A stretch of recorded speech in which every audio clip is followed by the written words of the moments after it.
जय मसीह की मेरे प्यारे मित्रों, आप सभी का स्वागत है आज के विशेष अध्ययन में। आज के समय में राजनीति जीवन का बहुत बड़ा भाग बन चुकी है। हर जगह राजनीति की चर्चा होती है, सोशल मीडिया में हो या समाचार में हो, गांव की गलियों में हो या शहर में, यहाँ तक कि कई बार कलीसिया के अंदर भी। बहुत से मसीही ये प्रश्न पूछते हैं, क्या एक मसीह राजनीति में जा सकता है? क्या वोट पाने के लिए किसी भी धर्म के रीति रिवाज में भाग लेना ठीक है? क्या एक मसीह नेता मूर्ति पूजा में शामिल हो सकता है? क्या चर्च में केवल बड़े नेता या प्रसिद्ध व्यक्ति को सम्मान देना सही है? क्या हम गैर विश्वासियों को खुश करने के लिए सुसमाचार से समझौता कर सकते हैं? आज हम परमेश्वर के वचन से इन प्रश्नों को समझेंगे। तो मेरे प्यारे मित्रों, आज का विषय होगा, क्या एक मसीह को मसीह विरोधी राजनीति का भाग होना चाहिए?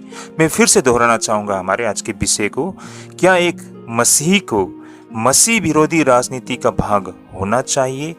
राजनीति, समझौता और मसीह गवाही पर यह विस्तृत संदेश रहेगा भाई और बहनों। मुख्य वचन हम लेते हैं मत्ती रचित सुसमाचार 6 अध्याय 33 पद से, जैसे कि यहाँ पर लिखा है, पहले तुम परमेश्वर के राज्य और उसकी धार्मिकता की खोज करो। मैं फिर से एक बार पढ़ना चाहूंगा प्रेरितों का 5 अध्याय 29 पद में, हमें मनुष्य की आज्ञा से बढ़कर परमेश्वर की आज्ञा मानना आवश्यक है। तो भाई और बहनों, ये दो वचन के ऊपर आधार करते हुए हम आज के अध्ययन को आगे बढ़ाते हैं। मेरे प्यारे मित्रों, मसीहों की पहली पहचान राजनीति नहीं मसीह होती है। इस तथ्य को आज हमें समझना होगा। बहुत लोग कहते हैं, मैं पहले इस पार्टी का हूं, फिर मसीह का हूं, लेकिन बाइबल ऐसा नहीं सिखाती। एक सच्ची विश्वासी की पहली पहचान यह होनी चाहिए, मैं यीशु मसीह का चेला हूं। उदाहरण स्वरूप हम इसे इस प्रकार समझ सकते हैं, यदि कोई व्यक्ति सेना में है तो उसकी पहली निष्ठा देश के प्रति होती है। वैसे ही मसीह की पहली निष्ठा यीशु मसीह के प्रति होनी चाहिए। राजनीतिक पार्टी बदल सकती है, सरकार बदल सकती है, नेता बदल सकते हैं, लेकिन प्रभु यीशु मसीह कभी नहीं बदलते हैं। उसी प्रकार भाई और बहनों, क्या मसीही राजनीति में जा सकते हैं? हाँ, जा सकते हैं। बाइबल राजनीति या प्रशासन में काम करने से मना नहीं करती। बाइबल के उदाहरण से हम देख सकते हैं दानियल से। दानियल बाबुल जैसे अन्याय राज्य में कार्य किया करता था। वहां मूर्ति पूजा होती थी, पाप था, परंतु दानियल ने समझौता नहीं किया। जब राजा ने मूर्ति के सामने झुकने को कहा, उन्होंने मना कर दिया और उन्हें शेरों के माद में भी डाला गया, लेकिन उन्होंने परमेश्वर को नहीं छोड़ा।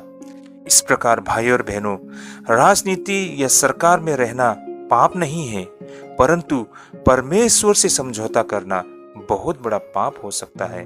उसी तरह भाई और बहनों, हम यूसुफ के जीवन से देख सकते हैं, यानी कि जोसेफ। यूसुफ मिस्र सरकार में बहुत ही बड़ा अधिकारी था।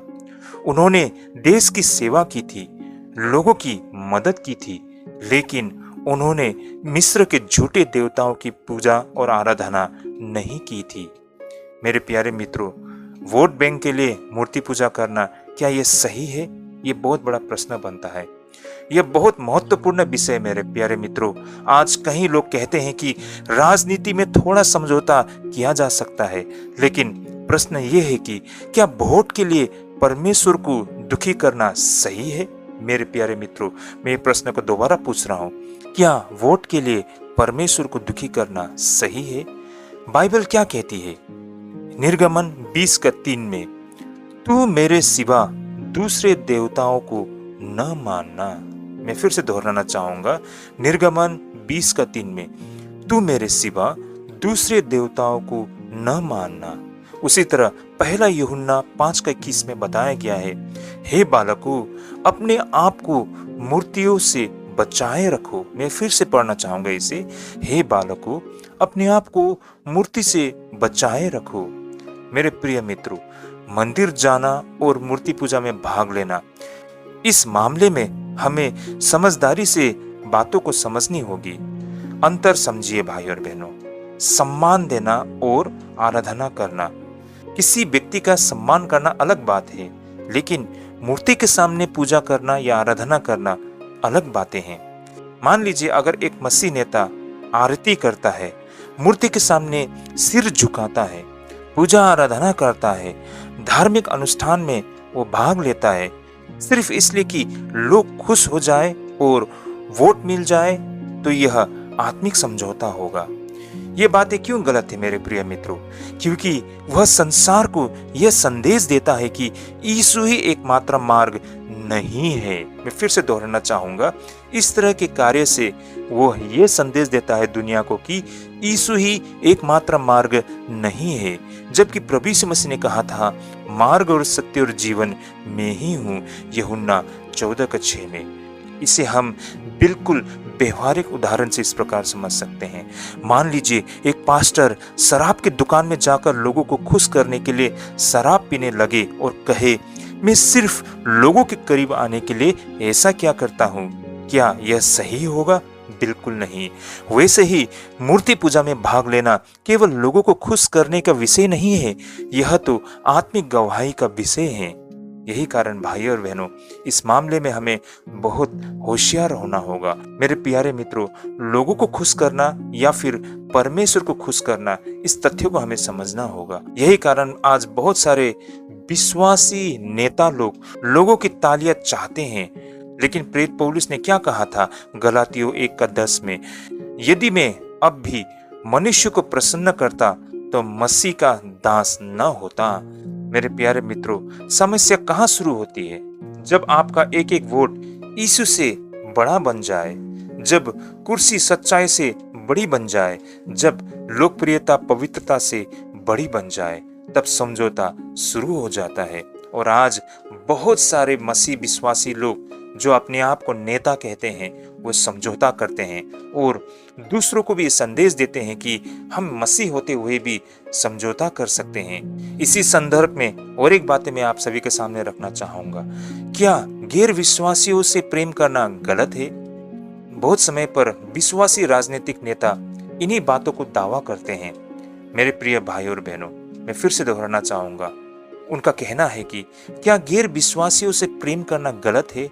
मेरे प्रिय भाइयों और बहनों, बिल्कुल नहीं। यीशु मसीह ने सबसे प्रेम किया है।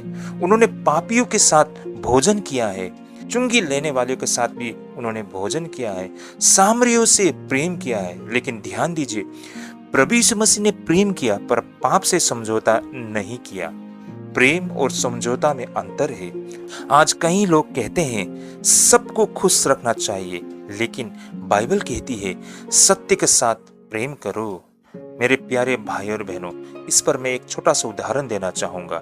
यदि आपका बच्चा जहर मांगे तो क्या प्रेम के कारण आप उन्हें जहर दे देंगे? मैं फिर से दोहराना चाहूंगा, क्या आपके बच्चे लोग अगर आपसे जहर मांगेंगे तो क्या आप उन्हें प्रेम दिखाने के लिए आप उन्हें जहर की बोतल दे देंगे? बिल्कुल नहीं। क्यों? क्योंकि सच्चा प्रेम सत्य के साथ होता है। आप जानते हो सत्य को, इसलिए भाई और बहनों, आप जानबूझकर अपने प्यारे बच्चों को जहर का बोतल नहीं दे देंगे। और इससे प्रेम न करना कहा नहीं जाता है। इस तरह भाई और बहनों, हम आगे बढ़ते हुए लोग ये भी प्रश्न करते हैं कि क्या चर्च में बड़े नेताओं को विशेष सम्मान देना सही है? इस पर मेरे प्रिय भाई और बहनों, हमें कुछ तथ्यों को समझना होगा। ये प्रश्न मैं क्यों आपके समक्ष रख रहा हूँ? आजकल बहुत सारे कलीसिया में राजनीतिक नेताओं को सम्मान दिया जाता है। बहुत समय पर वे लोग विश्वासी राजनीतिक नेता भी होते हैं या फिर अन्य विश्वासी राजनीतिक नेता भी होते हैं। यही कारण है, ऐसे में यदि केवल इसलिए किसी नेता को मंच दिया जाए क्योंकि वह अमीर है, प्रसिद्ध है, मंत्री है, चुनाव में मदद कर सकता है, तो यह आत्मिक रूप से खतरनाक हो सकता है। बाइबल क्या कहती है?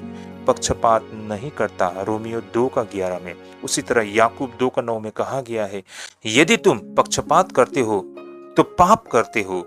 यही कारण मेरे प्यारे मित्रों, मैं आज आपके सामने उन कलीसियाओं की समस्या को रख रहा हूँ, जैसे कि कहीं जगह गरीब विश्वासियों को पीछे बैठाया जाता है, लेकिन बड़े बड़े नेताओं को आगे बैठाया जाता है। कई बार नेता के आने पर हमारे पादरी द्वारा आराधना बदल जाती है, संदेश भी बदल जाते हैं, सच्चाई को छुपाई जाती है। क्यों? क्योंकि लोग मनुष्यों का डर रखते हैं। मेरे प्रिय भाई और बहनों, यदि कोई बड़ा नेता चर्च में आए और पास्टर सुसमाचार ही न सुनाए क्योंकि नेता नाराज हो जाएगा, तो चर्च अपनी गवाही को खो रहा है। चर्च का काम नेताओं को खुश करना नहीं है, चर्च का काम सत्य को बोलना होता है। तो मेरे प्रिय भाई और बहनों, इसी संदर्भ में कुछ लोग ये भी प्रश्न करते हैं कि क्या गैर विश्वासी नेताओं को चर्च कार्यक्रम में बुलाना गलत है? हम किसी भी व्यक्ति का स्वागत कर सकते हैं, चर्च सबके लिए खुला है, लेकिन मंच देना, आत्मिक नेतृत्व देना, आराधना में प्रमुख स्थान देना, यह बहुत सोच समझकर होना चाहिए। यदि कोई व्यक्ति खुले रूप से यीशु को नहीं मानता, मूर्ति पूजा करता है, मसीह विश्वास के विरोध में चलता है और फिर भी उसे चर्च में केवल प्रभाव के कारण सम्मान दिया जाता है, तो यह गलत संदेश दे सकता है। तो भाइयों और बहनों, इसे हम आगे बढ़ाते हुए आज हमें इन तथ्यों को भी समझेंगे कि मसीह नेता कैसा होना चाहिए। मेरे प्रिय भाई और बहनों, एक सच्चा मसीह नेता सत्यवादी होगा, न्याय करेगा, गरीबों की सहायता करेगा, भ्रष्टाचार से दूर रहेगा, अपने विश्वास से समझौता नहीं करेगा। लोग उसका मजाक उड़ा सकते हैं, वोट कम मिल सकते हैं, लेकिन परमेश्वर उससे प्रसन्न होता है। शुरुआती कलीसिया का उदाहरण से हम ये बातों को हम समझ सकते हैं। उस जमाने में मसीह रोमी साम्राज्य के अधीन में रहते थे। उन्हें कहा गया था कि कैसर को प्रभु कहो, लेकिन उन्होंने कहा प्रभु यीशु मसीह ही हमारे प्रभु है। उन्होंने समझौता नहीं किया। उनमें से कई सारे लोग मारे गए, लेकिन उन्होंने विश्वास को नहीं छोड़ा। यही कारण भाई और बहनों, आज आप और हमारे लिए भी चुनौती बनता है। आज परमेश्वर हमसे पूछ रहे हैं कि क्या तुम भीड़ से अधिक मुझसे प्रेम करते हो? क्या तुम वोट से अधिक सत्य से प्रेम करते हो? क्या तुम प्रसिद्ध होने से अधिक पवित्र होना चाहते हो? ये प्रश्न आज स्वयं प्रभु यीशु मसीह हमसे पूछते हैं। इस पर आज हमें आत्मा परीक्षण करते हुए कुछ प्रश्न पूछने की आवश्यकता है। अपने आप से पूछिए मेरे प्रिय मित्रों, क्या मैं लोगों को खुश करने के लिए अपने विश्वास को छिपाता हूँ? क्या मैं लोकप्रिय बनने के लिए समझौता करता हूँ? क्या राजनीति मेरे विश्वास से बड़ी बन चुकी है? क्या मैं यीशु के लिए खड़ा हो सकता हूँ जब सब लोग विरोध करेंगे? अंततः मेरे प्रिय भाई और बहनों, इस आत्म परीक्षण प्रश्न के साथ निष्कर्ष ये निकलता है कि राजनीति करना पाप नहीं है, देश की सेवा करना अच्छी बातें हैं, लेकिन मूर्ति पूजा करना, सच्चाई को छुपाना, वोट के लिए विश्वास से समझौता करना, चर्च को राजनीतिक मंच बनाना, यह मसीह गवाही को कमजोर कर देती है। याद रखिए, बाइबल में प्रभु यीशु मसीह कहते हैं मरकुस 8:36 में, मनुष्य यदि सारे जगत को प्राप्त करे और अपने प्राण की हानि उठाए तो उसे क्या लाभ होगा? यही कारण भाइयों और बहनों, आप और हम सबके लिए चुनौती बनता है। हमें इसी वक्त निर्णय लेनी चाहिए। मैं पहले यीशु का हूँ, फिर किसी पार्टी का हूँ, जाति या समूह का नहीं। लोग बदल जाएंगे मेरे प्रिय मित्रों, राजनीति बदल जाएंगे, सरकार बदल जाएंगे, लेकिन परमेश्वर का राज्य सदा बने रहेगा। आइए हम प्रार्थना करते हैं। हे मेरे प्रभु यीशु मसीह, हमें साहस दे कि हम सत्य के साथ खड़े रहे। हमें लोगों को प्रेम करना सिखा, लेकिन पाप से समझौता न करने दे। हमारी गवाही को शुद्ध रख। हमारी राजनीति से अधिक तेरे राज्य को महत्व देने में सहायता कर। हम ये प्रार्थना मांगते हैं यीशु मसीह के नाम पे, आमीन।